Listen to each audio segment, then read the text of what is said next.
మంత్రులు, సెక్రటరీలు, కార్యదర్శులతో నిర్వహించిన సమీక్ష సమావేశంలో సీఎం చంద్రబాబు చాలా సీరియస్గా స్పందించారు.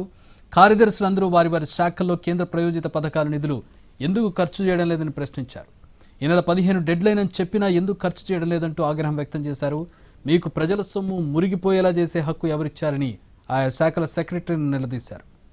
అసెంబ్లీ సమావేశాలు ఫిబ్రవరి 1, 2 వారాల్లో పెట్టి మార్చి 15 కల్లా అంతా ముగించాలనుకుంటున్నా మార్చి 15 నుంచి సెక్రటరీలు ఢిల్లీ వెళ్లి డబ్బులు తెస్తారని చూస్తుంటే మీరు ఇలా చేస్తారని మందలించారు. ఇలా అయితే వారానికి ఒకసారి మీకు మీటింగ్ పెట్టాలని నిలదీశారు. ఈ విషయంలో మంత్రులు కూడా ఆలోచించాలని, మంత్రులంతా తమ శాఖాధిపతులు, సెక్రటరీలతో మాట్లాడాలని సూచించారు. సాంఘిక సంక్షేమం, గిరిజన సంక్షేమ, మున్సిపల్ అడ్మినిస్ట్రేషన్ శాఖల్లో ఉన్న డబ్బులు ఎందుకు ఖర్చు చేయలేదని ఆగ్రహం వ్యక్తం చేసిన సీఎం మున్సిపల్ అడ్మినిస్ట్రేషన్ 320 కోట్లుంటే కేవలం 120 కోట్లు ఖర్చు చేయడం ఏంటని నిలదీశారు.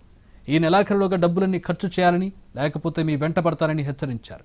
ఈ నెలాఖరుకు కేంద్ర ప్రయోజిత పథకాల నిధులు ఖర్చు చేసి మార్చి నాటికి అందరూ ఢిల్లీ వెళ్లి 4 డబ్బులు తీసుకురావాలని సీఎం ఆదేశించారు.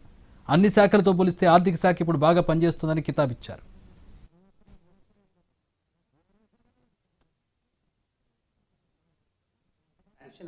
నాకు తెలియదు మా, నేనేమంటానంటే 15th ఇది dead line we have fixed.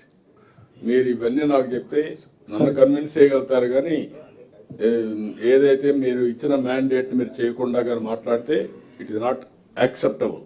I'm very clear on that. అందుకే ఈ మధ్యలో మీటింగ్ పెట్టాను. సార్ ఈ అమౌంట్స్ రీసెంట్గా వచ్చినాయి సార్ స్పర్శలోకి. So sir actually AP EWADC engineering వాళ్ళకి ఎడ్యుకేషన్ ఇచ్చాం సార్, కొన్ని ట్రైబల్ వెల్ఫేర్ ఇంజనీరింగ్ చేస్తున్నారు సార్. సో నా విల్ స్పీడ్ అప్ సార్. నేను డ్రీమ్ చేస్తున్నా ఏమని, అవసరమైతే అసెంబ్లీ ఫిబ్రవరి 1st వీక్ పెట్టి, లేదంటే 2nd వీక్ పెట్టి మార్చ్ 15th కంతా క్లోజ్ చేసి ఆ 15 డేస్లో మళ్ళీ ఢిల్లీకి వెళ్ళి మీరు 4 రూపాయలు ఉంటే తెస్తారని నేను ఆలోచిస్తున్నా. మీరు అసలు ఇచ్చిన డబ్బులు 15 ఖర్చు పెట్టమని మీరు కూర్చున్నారు లీజర్గా. Very clear on that. Next ఈ మంత్ లోపల కానీ మీరు పెట్టకపోతే మాత్రం it will be very serious.